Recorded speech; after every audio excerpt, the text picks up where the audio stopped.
ஒரு மாதம் அல்லாஹ்வின் அருள் கதவுகள் முழுவதும் திறக்கும் மாதம்.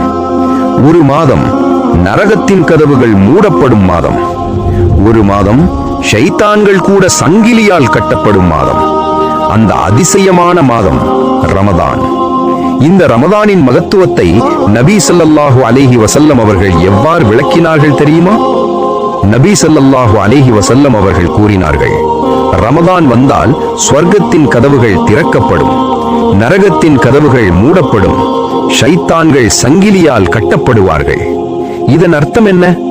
ரமதான் மாதம் வந்தவுடன் அல்லாஹ் தனது அருளை மிகுதியாக திறக்கிறார். நன்மை செய்ய வழிகள் எளிதாகும், தீமைக்கான தூண்டுதல்கள் குறையும், இபாதத் செய்ய சிறந்த சூழல் நமக்கு கிடைக்கிறது. அதனால்தான் ரமதான் ஒரு சாதாரண மாதம் அல்ல, அல்லாஹ் நமக்கு கொடுத்த ஒரு அரிய வாய்ப்பு. இந்த மாதத்தில் ஒவ்வொரு நொடியும் மன்னிப்பிற்கான வாய்ப்பு, ஒவ்வொரு நோன்பும் சொர்க்கத்திற்கான பாதை, ஒவ்வொரு துஆவும் ஏற்கப்படும் நேரம். நபி ஸல்லல்லாஹு அலைஹி வஸல்லம் அவர்கள் சொன்ன இந்த நபிமொழியை நினைவில் வைத்து இந்த ரமதானை வாழ்க்கையை மாற்றும் மாதமாக மாற்றுவோம்.